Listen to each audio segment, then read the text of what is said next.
এটাতে এক্সপ্লোর করছি। দেখা যাক কলকাতায় কত সুন্দর সুন্দর জিনিস আছে, সেগুলোতে গিয়ে একটু ছোটো ছোটো ক্লিপস দেবো আপনাদের সাথে। দেখুন মন্দিরটা অসাধারণ লাগছে। হয়তো সকালবেলা আসলে হয়তো সুন্দর জিনিসটা বুঝতে পারতাম না, কিন্তু এখন তো অসাধারণই লাগছে। শুধু একটাই কথা বলতে পারবো, এত সুন্দর এখানে লাইটিং।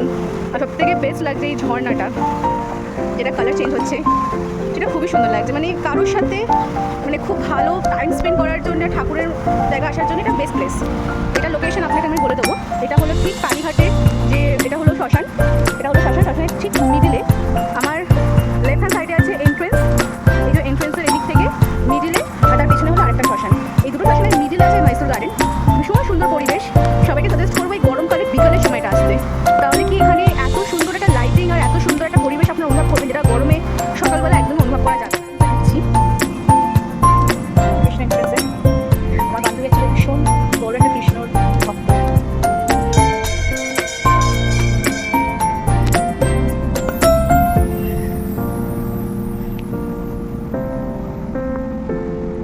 আর ইনি গেলেন সেই দেবতা, তাকে দেখার জন্য আমরা এতটা দূর থেকে এসেছি।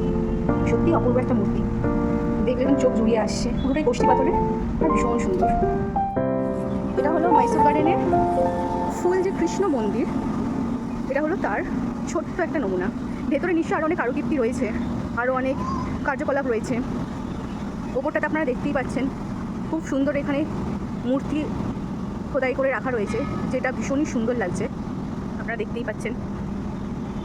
আসলে এইসব ঐতিহাসিক জায়গা নিয়ে না আমার বেশি কিছু বলার থাকে না, কারণ এটা নিজের মধ্যে এতটা সুন্দর এই পরিবেশটা, কি এইটাকে নিয়ে যে আমি অন্য কিছু যে বানিয়ে বলবো সেটা খুব একটা বেশি আমি বলতে পারছি না। তো আপনারা জাস্ট এটাতে এসে একবার ভিজিট করতে পারেন।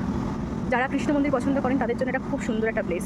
আমি তো এইটুখানি বলতে পারবো। শান্তি আছে, কোনো আওয়াজ নেই, কিছু নেই, কিন্তু আপনারা নিজেদের মধ্যে আপনারা একটা শান্তিময় একটা জিনিস আপনি অনুভব করতে পারবেন, কি হ্যাঁ চলুন সব থেকে সুন্দর জায়গা। আর এই যে আমার ফ্রেন্ড, সে এখন কিছু একটা দেখছে আর আমরা এখন এটার অনুভব নিচ্ছি। চলুন দেখা হবে পরে একটা ছোট্ট ক্লিপে। সবাই ভালো থাকবেন, সুস্থ থাকবেন, দেখা হবে নতুন একটা ভিডিওতে।